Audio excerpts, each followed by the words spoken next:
We are wrapping up 2022, and this means it's time for Stitching Holiday Traditions. These first-person narratives from members of the Black Women Stitch community are beautiful narratives of how sewing, creativity, and holiday celebration all coalesce into a beautiful time of family, tradition, and fun. So tune into the Stitch Please podcast this month to hear stories from Lena King, Vanessa Martina, Florence Taylor, Martha McIntosh, and Kamali Obiagu, all talking about how their creativity shapes their holiday celebrations. And as we wrap up 2022, we invite you to join the Black Women Stitch Patreon. Your direct support makes a huge difference in our ability to bring the podcast to you every week. Thank you for listening. Thank you for your support. And here comes Stitching Holiday Traditions.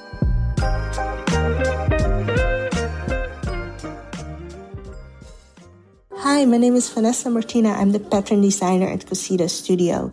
Lisa invited me to share something about my holiday experience and Christmas traditions.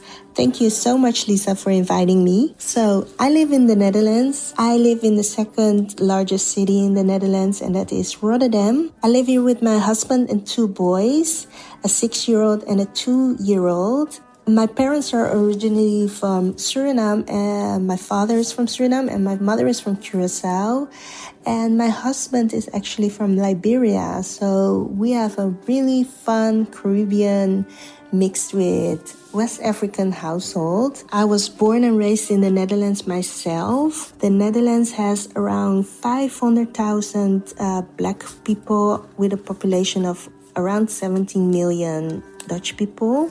Most of us live around the bigger city, Amsterdam, Rotterdam, The Hague. Most of us have our own traditional celebrations, what we do in the months around the holiday. But I will tell you a little bit about general things and not specific to Caribbean culture or Suriname culture. But I will tell you a little bit more about the general feeling of Christmas and the holidays. So this year there will be 4 major events or traditions, celebrations happening here. I will work my way backwards from New Year's Eve.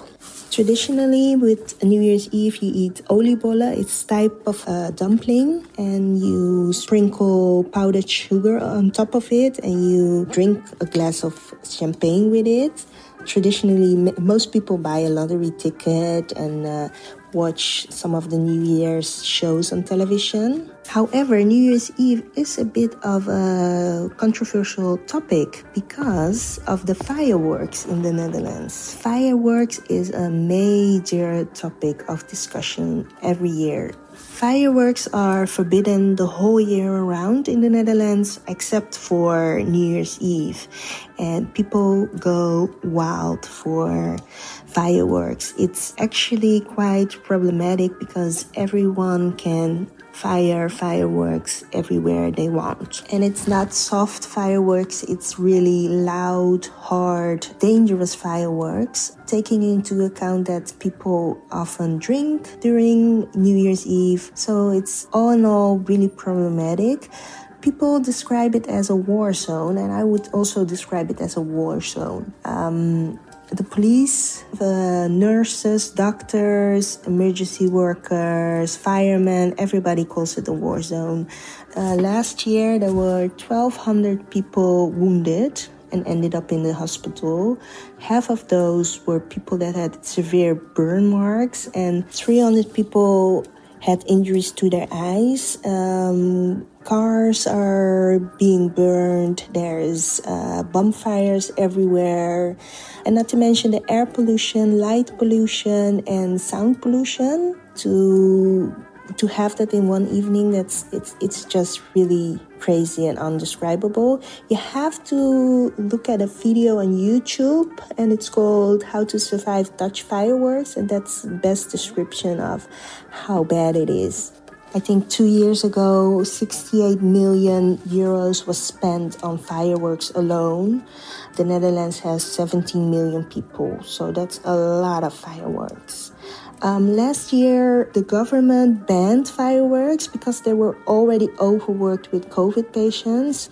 So they had to take a stop to it. Also, that doctors were complaining that they cannot have also burn victims and other casualties on top of the COVID patients. So they banned it. This year, they also banned it, and people are really upset about it, mad about it, and protesting. And even there were some riots this weekend about the fireworks being banned. So it's people see it as their right to fire fireworks. It's really crazy. The next big holiday or celebration is Christmas, the Christian Christmas.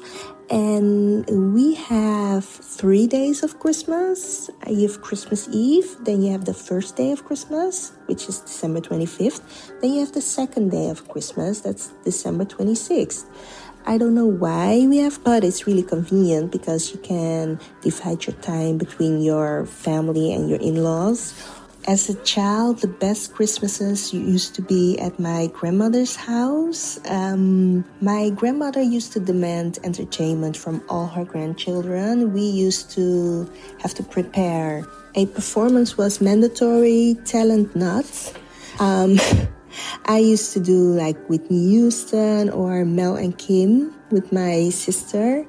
My aunties also made costumes, like little Whitney Houston costumes or Michael Jackson costumes for my cousins. It was really fun to do. And then afterward, we used to eat and then open up presents. And ever since my grandmother passed away, we don't do that anymore, but it used to be super fun. So now basically we mostly eat and open presents. That's basically the Christmas. There's one thing though that's really Dutch, and that's gourmet. Gourmet is a grill, like an electric grill that you put in the middle of the table, the dining table. Everyone sits around it and grills their own meat.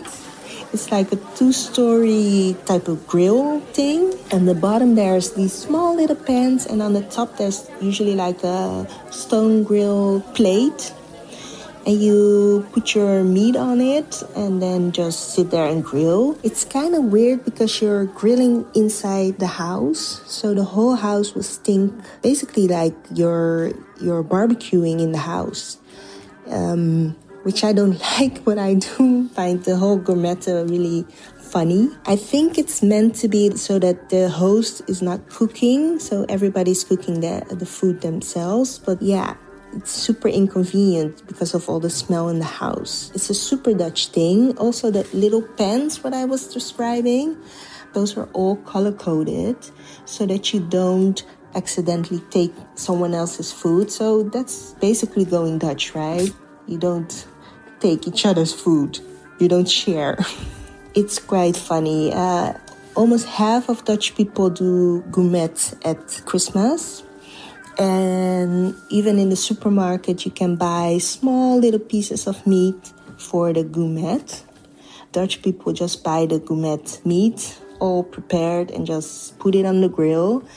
With us, we of course buy our own meat, wash it, clean it, then season it, and then let it sit there and marinate. And also we do a lot of side dishes, so you actually are cooking. So we have usually some rice and peas, some salads or potato salads, something like that with it. But if we're not gourmet, then we are just divide up who makes what, and everybody just brings food to whoever's house we're going to. So I love Christmas. We usually also have a Christmas tree in the house. I decorate. There's also loads of Christmas markets and ice skating places. All the shops and everything. There's lights everywhere. So it's really a fun time. My kids love Christmas. They really look forward for Christmas. We do put Christmas presents under the tree, but we don't tell them that's from Santa. It's from us, the parents. So great fun. You're listening to the Stitch Please podcast and the special edition episodes about stitching holiday traditions. We'll return to the story after this break. Get your stitch together with the Black Women Stitch 2023 wall calendar. Loaded with full-color illustrations that center and celebrate Black women, girls, and femmes in sewing, the calendar also has historical resources from Black history, women's history, activist history, and sewing history. New this year, thanks to our friends at Row House Publishing, is a full slate of Row House titles from 2023 that will help you get your stitch together all year long. So head out to the blackwomenstitch.org website and we'll help you get your stitch together. And now we'll return to stitching holiday traditions. Thanks for listening. So what a lot of people don't know is that the Netherlands is a monarch. We have a king, and the king's oldest daughter is turning 18 this December. And there will be a lot of ceremonial and traditional events planned around it. Probably all the news channels and all the newspapers will report on it. People are going to sit down and look at the live event. She will have to have a speech in front of the parliament. And yeah, why it's such a big event also and why it's so controversial is because on her 18th birthday, she was supposed to get 1.5 million, and on every other birthday for the rest of her life, she will get 1.5 million. She now said herself that she will not take that money until she actually earned it. She didn't want to take money she didn't earn, which is really noble of her, but it's a really big subject of discussion because people are like, it's costing us so much money and we already pay a lot of taxes here in the Netherlands. So, yeah, it's quite a subject of discussion every year. It's not really a holiday event, but it will be a really big event happening. So I did want to mention it. So, yeah, the last celebration this December or every December is Sinterklaas. It's a typical Dutch celebration, although in Belgium and in, I think, Luxembourg, and some part of the Dutch Caribbean, they celebrate also Sinterklaas. In the Netherlands, Sinterklaas is basically celebrated around 5th of December and 3 weeks before he comes in the country. Now, he's like Santa. He has helpers. Santa has elves. Sinterklaas has basically white people in blackface, and they called Black Piet, the Zwarte Piet. Sinterklaas comes 3 weeks before his birthday to the Netherlands on a boat from Spain. And he comes to bring all the presents to all the children. What Dutch people have you believe or try to convince you that Black Piet is black because he goes through this chimney and he has soot on his face, so that's why he's black. But when I was young, Black Piet had 2 golden earrings, a ring in his nose. He had an afro, he had red lips, and most of the time a Caribbean accent.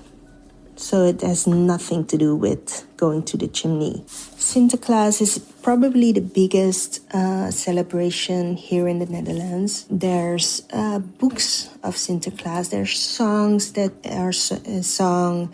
There's movies of Sinterklaas, toys. All the shops are with Sinterklaas. Yeah, it's a huge thing. And because he comes 3 weeks before his birthday, on the 5th of December, it's like not even 3 weeks, it's 4 weeks of leading up to that birthday. There's a Sinterklaas journal, which is basically the news geared towards children with Sinterklaas news, and usually the story goes that the Piet lost all the presents and oh my God, there's news, where are the presents? And the news reports are, where could the presents be? Something like that. So it's a huge thing. The annoying thing is that it's celebrated also in the school.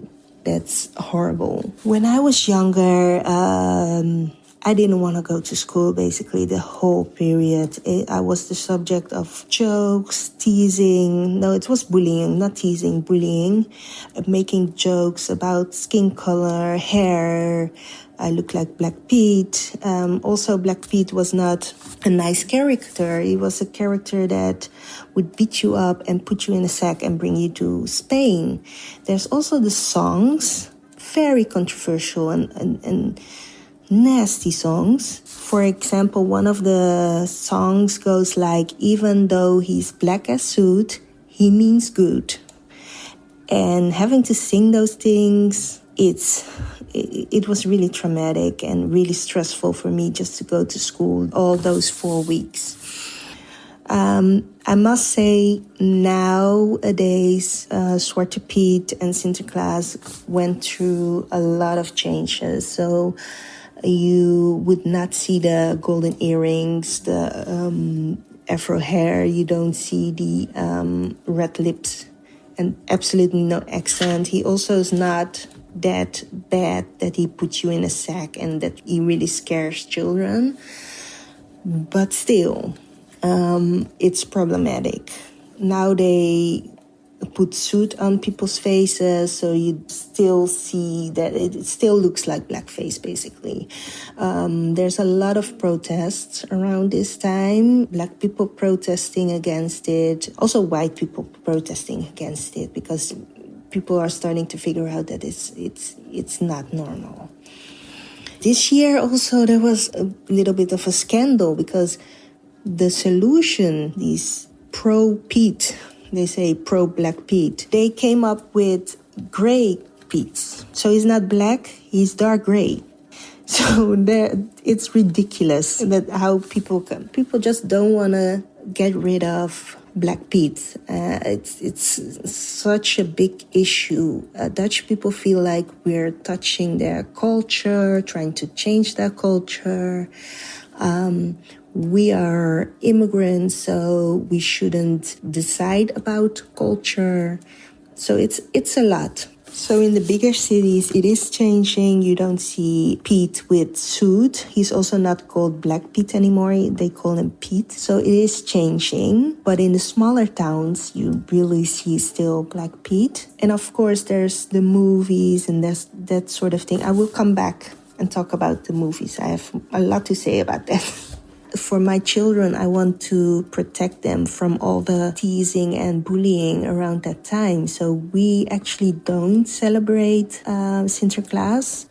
We made a choice when my oldest son was younger that we just wouldn't participate in it. But we do have to prepare him for this whole season. So we do have conversations before the season starts about race, color, Black Pete, just in a kid's appropriate way. He's 6, so he cannot say everything, but we do want to prepare him for the time. We also said he will not meet Sinterklaas, so when Sinterklaas comes to school, he will stay home. We also informed the teachers that he will stay home. That is not part of our way of life to meet Sinterklaas. And we also don't lie to our children. So we don't say Sinterklaas goes with a horse over the roofs to bring presents through a chimney. Usually children put their shoe at the chimney so that Sinterklaas can go through the chimney, or Zwarte Piet can go through the chimney to put present in their shoe. We don't do all of that. If we give my son a present, he knows that it's from me. He knows it's not real, basically. We also try to make a really safe environment in the home. So we hardly mention actually Sinterklaas in the home because he already gets an overload of information at school. We make sure there's no media with Sinterklaas or books or anything else. Sometimes they have these catalogs with all the toys catalogs that they send to, like a snail mail that they send to all the houses for children. We don't participate in any of this, and I must say it makes our household a lot calmer and relaxer during this time, because it used to be, for me at least, it used to be really stressful. A lot of companies stopped participating in images of Black Pete, and that's a good thing. So most big companies just don't participate. Smaller companies also not. You would see it more in smaller towns and smaller villages that it's still being celebrated with Black Pete. I posted something about Sinterklaas in my stories on Instagram, and there was someone that reacted with, "Oh, this would never happen in America." And that got me thinking about something, because the companies that still now participate in it are American companies. The Dutch channels, TV channels, stopped showing Black Pete, but you can find all of them on the streaming sites. 2016, Nickelodeon stopped. Nickelodeon used to have the worst kind of Black Pete on their channel. I mean, worst of worst. They had a whole reality TV show about Black Pete and Sinterklaas and all these things with full-on blackface. Then 2016 they stopped, and Netflix took over, and they had all the movies with Black Pete. 2018 Netflix stopped. Only 2018, that's not a long time ago. Then now Amazon Prime took over. There's blackface on their streaming service. And now Apple TV also has it. So every time another company stops, a Dutch company stops, then they take over. And I feel like they censor it for the rest of the world. So only I here can go into my Apple TV and see it, but someone on the other side of the world won't be able to see it. It's censored out, which is horrifying to me. It's really upsetting. But yeah, it is what it is. It makes money. I also see a pattern what these companies do. So usually they show it a couple of years, and then suddenly they say like, "Oh, we don't want to be involved in the conversation anymore." They will never say it's wrong, blackface is wrong, because they don't want to offend any Dutch people that are pro-Pete, Black Pete. But they will say that, and then suddenly they will change their whole marketing to be now inclusive. It's a really strange thing. I don't know what to say about it. It's really strange. Dutch companies stopping, and now these huge American companies stepping in those places that people leave behind. One thing I do like about Sinterklaas, and that doesn't involve Sinterklaas or Black Pete, and that is surprise. And surprise is what they do with teenagers. It's like Secret Santa. So in the classroom, you pick someone's name and you have to craft something for that person, and you have to put the present inside. So, for example, I made once a really big television for someone, and then the present was hidden inside the television. It was just a cardboard thing that I made. One time, a classmate got me a huge box with a big ribbon on top, and it was a surprise for me. When I opened it, there was only hay inside. Now, I already freaked out because I don't like bugs and insects and that sort of thing. And I knew already who gave me this surprise because there was only one person in my class that lives on a farm.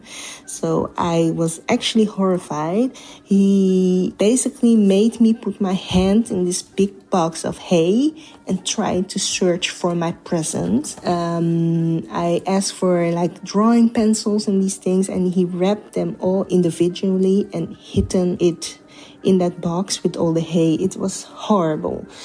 But anyway, I just wanted to share that also with you. That's, that I think would be way more fun, because that involves me crafting and making things and doesn't involve any Sinterklaas or Zwarte Piet. So yeah, so that was a little bit about my experience with all the holidays and how we celebrated. I didn't quite touch upon how I connected to sewing and crafting, but basically I tried to make all the Christmas outfits and New Year's outfits for me and my children and my husband. Yeah. And I sew a little bit for things around that. Yeah, cushions and that sort of thing. Sometimes I also make presents. But other than that, I don't do much sewing. That's already a lot anyway. So thank you so much for listening, and speak to you next time. Bye.